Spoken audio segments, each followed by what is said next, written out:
Thank you all, and I appreciate, can you hear me? Yes. And I appreciate you all having me out here today to talk about these discoveries we made at Dallas County. But unfortunately, this is a small book. I have some that are relatively large. I was elected county clerk for Dallas County in 2006. I took office in 2007. My major was political science. I graduated from Southern University in Baton Rouge, Louisiana. But understanding history, I always knew that there was a part of Dallas County's history that included slave records. Of course, I would spend, and as I told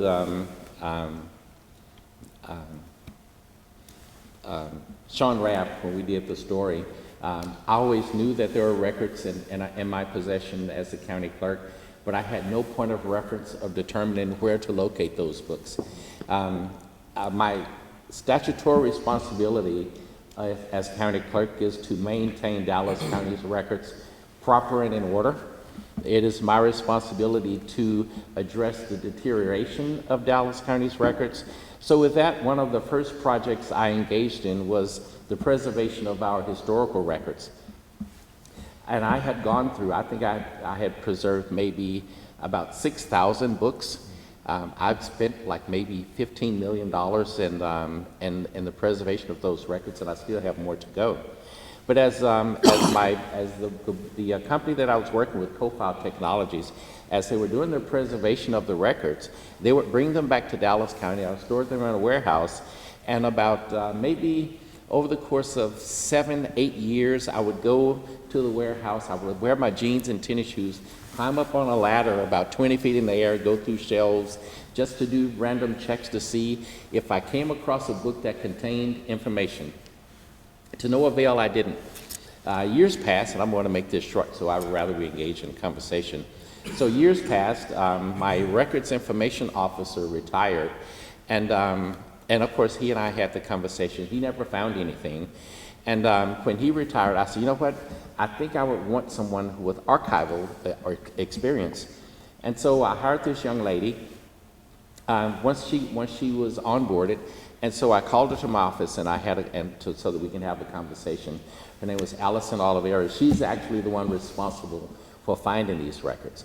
And so I told her on her second day on the job, I said, Allison, while you were doing an inventory and becoming more familiar with the records that we maintain, I said, I believe I have slave records, but I have no idea where to locate them.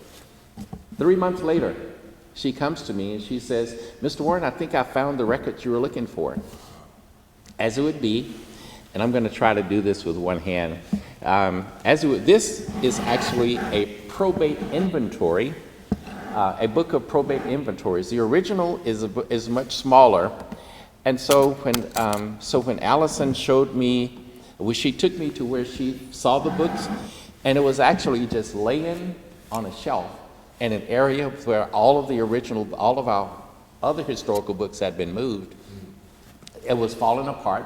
The binding was in terrible condition, and so we found the book, and so we had the book preserved. If you understand, and I always refer to probate. Like I said, this is a probate inventory. I always tell people there is the business side of dying, and so the business side of dying is that when you're deceased, everything that you own goes into an inventory regarding your estate. And this book contains the inventory of several slave owners in Dallas regarding their estate. And it actually has, and I have some of the pages tabbed. I'm going to try to read one. And it actually has the slaves named along with property, other property. So I'm gonna just read one. I have some of the pages tabbed, so in the event you want to look at them, you can. And so this is the estate of Frances Daniel. And as part of her estate, oh, by the way, this is 1854. Dallas County was established in 1846. And so it says, and this is very unique writing, I'm not gonna try to read everything, but it refers to Frances Daniel and presents an inventory and appraisement of property of said estate. so far as to it has come to his knowledge as following: separate property of said decedent. One Negro woman, Patience, $900. One Negro boy, Bob, $800. One Negro woman, Rose, $400. One Negro man, Henry, $1,100. And it goes on and it starts to mention, if you know what a mare is, that's a horse, and it mentioned other items. It doesn't separate a human being from cattle and other things and also it has stock hogs, pork hogs, and it just kind of flows as though these individuals were not individuals but property as they were listed as part of an inventory. And so I found that very interesting, and it was extremely fascinating that 1848 and 1854, this is what we were considered. Understand that in a lot of areas after emancipation, a lot of the records that showed property after emancipation were destroyed, so there was no evidence of who was a slave and who was not, so that those individuals could remain in slavery. But if you look at where we've come from and where we are now, I felt duty bound, if you will, to make sure that these books got all the care that they can, and that I'm able to share them with Dallas County as it relates to the history of Dallas County. Duty bound to me refers to hope. Now, just imagine after emancipation, African Americans were set free to a degree, in part, and their hope was to be able to survive, to be able to come together as a family, because as you know, during slavery, families were broken apart, children were sold, parents were sold. And the struggles that I've heard my mother, my father talk about their parents and their grandparents, that's where duty bound come from, so that history is not forgotten. John Lewis being, and those who crossing the Edmund Pettus Bridge for rights, that's where duty bound comes from. If you look at Martin Luther King, Malcolm X, the Black Panthers, Angela Davis, everyone, Shirley Chisholm, that's where duty bound come from. The hope that we would at some point get to the point where we are, as Martin Luther King says, be true to what you said on paper.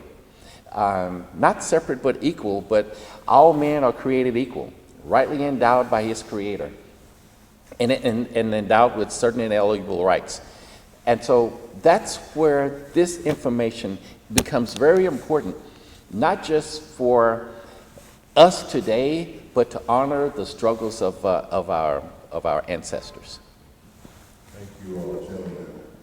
Any questions from the And then it would be available for the public to come down and actually go through these pages to see the history of Dallas County. Mm-hmm. I would like to say also, what a lot of people don't know is that when we talk about subdivisions and you talk about property and owning property and people not being allowed in certain neighborhoods, Senator West had a bill in the 87th legislative session regarding restrictive covenants. Mm-hmm. And what a restrictive covenant means is that in a deed, it says you can only sell to a white person. You couldn't sell to a Latino or Hispanic. You couldn't sell to a black.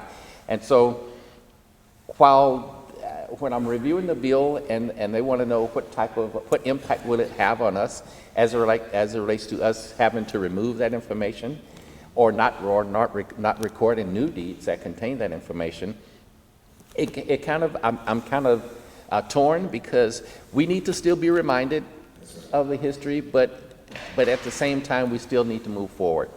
And so we still have, also have records that shows those restrictive covenants where you can't sell to blacks, it has to be, and so it goes on and on and on. But I do plan to make these books available. Anyone can contact my office and say, okay, John said he was going to do this. When is he going to do it? But it should be in the next 2 to 3 weeks or so, or at least in the next month that I will have these available. Yes.